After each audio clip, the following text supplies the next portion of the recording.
Oliver Twist. Chapter 6.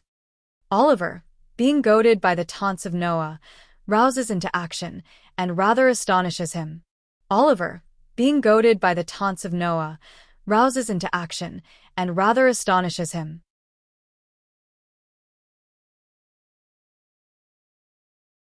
For instance, when Sowerberry had an order for the burial of some rich old lady or gentleman who was surrounded by a great number of nephews and nieces who had been perfectly inconsolable during the previous illness and whose grief had been wholly irrepressible even on the most public occasions, they would be as happy among themselves as need be, quite cheerful and contented, conversing together with as much freedom and gaiety as if nothing whatever had happened to disturb them.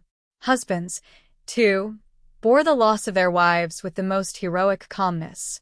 Wives, again, put on weeds for their husbands, as if, so far from grieving in the garb of sorrow, they had made up their minds to render it as becoming and attractive as possible. It was observable, too, that ladies and gentlemen who were in passions of anguish during the ceremony of interment recovered almost as soon as they reached home and became quite composed before the tea-drinking was over. All this was very pleasant and improving to see, and Oliver beheld it with great admiration. That Oliver Twist was moved to resignation by the example of these good people, I cannot, although I am his biographer, undertake to affirm with any degree of confidence, but I can most distinctly say that for many months he continued meekly to submit to the domination and ill-treatment of Noah Claypole, who used him far worse than before. Now that his jealousy was roused by seeing the new boy promoted to the black stick and hat band, while he, the old one, remained stationary in the muffin cap and leathers. Charlotte treated him ill, because Noah did, and Mrs. Sowerberry was his decided enemy, because Mr. Sowerberry was disposed to be his friend. So, between these three on one side, and a glut of funerals on the other, Oliver was not altogether as comfortable as the hungry pig was when he was shut up, by mistake, in the grain department of a brewery. And now, I come to a very important passage in Oliver's history, for I have to record an act, slight and unimportant perhaps in appearance, but which indirectly produced a material change in all his future prospects and proceedings.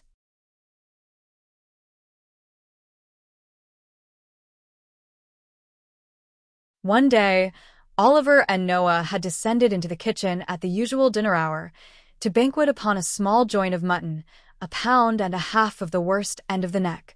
When Charlotte being called out of the way, there ensued a brief interval of time, which Noah Claypole, being hungry and vicious, considered he could not possibly devote to a worthier purpose than aggravating and tantalizing young Oliver Twist. Intent upon this innocent amusement, Noah put his feet on the tablecloth and pulled Oliver's hair, and twitched his ears, and expressed his opinion that he was a sneak, and furthermore announced his intention of coming to see him hanged, whenever that desirable event should take place, and entered upon various topics of petty annoyance, like a malicious and ill-conditioned charity boy as he was. But, making Oliver cry, Noah attempted to be more facetious still, and in his attempt did what many sometimes do to this day, when they want to be funny. He got rather personal. "Work us," said Noah. "How's your mother?" "She's dead," replied Oliver. "Don't you say anything about her to me." Oliver's color rose as he said this.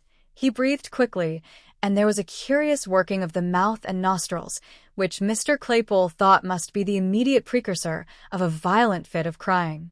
Under this impression, he returned to the charge. "What did she die of, Workus?" said Noah.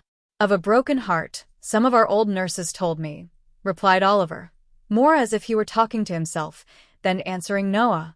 "I think I know what it must be to die of that." "Told a roll, lol, right Larry Workus," said Noah, as a tear rolled down Oliver's cheek. "What's at you a-sniveling now?" "Not you," replied Oliver, sharply. "There. That's enough. Don't say anything more to me about her. You'd better not." "Better not," exclaimed Noah. "Well, better not. Workus, don't be impudent. Your mother, too. She was a nice un, she was. Oh, lor." And here, Noah nodded his head expressively, and curled up as much of his small red nose as muscular action could collect together for the occasion. "You know, Workus," continued Noah, emboldened by Oliver's silence, and speaking in a jeering tone of affected pity, of all tones the most annoying. "You know, Workus, it can't be helped now, and of course you couldn't help it then, and I am very sorry for it, and I'm sure we all are, and pity you very much. But you must know, Workus, your mother was a regular right-down bad un." "What did you say?" inquired Oliver, looking up very quickly. "A regular right-down bad un, Workus," replied Noah coolly. "And it's a great deal better, Workus, that she died when she did, or else she'd have been hard laboring in Bridewell, or transported, or hung, which is more likely than either, isn't it?" Crimson with fury, Oliver started up, overthrew the chair and table, seized Noah by the throat, shook him, in the violence of his rage, till his teeth chattered in his head, and collecting his whole force into one heavy blow, felled him to the ground. A minute ago, the boy had looked the quiet child, mild, dejected creature that harsh treatment had made him. But his spirit was roused at last. The cruel insult to his dead mother had set his blood on fire. His breast heaved, his attitude was erect, his eye bright and vivid, his whole person changed, as he stood glaring over the cowardly tormentor who now lay crouching at his feet, and defied him with an energy he had never known before. "He'll murder me," blubbered Noah. "Charlotte, Mrs. Here's the new boy a-murdering of me. Help! Help! Oliver's gone mad. Charlotte." Noah's shouts were responded to by a loud scream from Charlotte and a louder from Mrs. Sowerberry, the former of whom rushed into the kitchen by a side door, while the latter paused on the staircase till she was quite certain that it was consistent with the preservation of human life to come further down.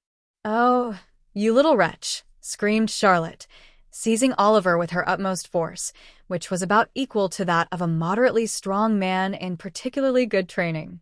"Oh, you little ungrateful, Morderouse, horrid villain!" And between every syllable, Charlotte gave Oliver a blow with all her might, accompanying it with a scream, for the benefit of society. Charlotte's fist was by no means a light one, but, lest it should not be effectual in calming Oliver's wrath, Mrs. Sowerberry plunged into the kitchen and assisted to hold him with one hand, while she scratched his face with the other. In this favorable position of affairs, Noah rose from the ground and pommeled him behind. This was rather too violent exercise to last long. When they were all wearied out and could tear and beat no longer, they dragged Oliver, struggling and shouting, but nothing daunted, into the dust cellar, and there locked him up. This being done, Mrs. Sowerberry sunk into a chair and burst into tears. "Bless her, she's going off," said Charlotte. "A glass of water, Noah, dear. Make haste." "Oh, Charlotte," said Mrs. Sowerberry, speaking as well as she could, through a deficiency of breath and a sufficiency of cold water, which Noah had poured over her head and shoulders. "Oh, Charlotte, what a mercy we have not all been murdered in our beds." "Ah, mercy indeed, ma'am," was the reply. "I only hope this'll teach master not to have any more of these dreadful creatures that are born to be murderers and robbers from their very cradle. Poor Noah, he was all but killed, ma'am, when I come in." "Poor fellow," said Mrs. Sowerberry, looking piteously on the charity boy. Noah, whose top waistcoat button might have been somewhere on a level with the crown of Oliver's head, rubbed his eyes with the inside of his wrists while this commiseration was bestowed upon him, and performed some affecting tears and sniffs. "What's to be done?" exclaimed Mrs. Sowerberry. "Your master's not at home. There's not a man in the house, and he'll kick that door down in 10 minutes. Oliver's vigorous plunges against the bit of timber in question rendered this occurrence highly probable. "Dear, dear. I don't know, ma'am," said Charlotte, "unless we send for the police officers." "Or the millingtary," suggested Mr. Claypole. "No, no," said Mrs. Sowerberry, bethinking herself of Oliver's old friend. "Run to Mr. Bumble, Noah, and tell him to come here directly, and not to lose a minute. Never mind your cap. Make haste." You can hold a knife to that black eye as you run along. It'll keep the swelling down.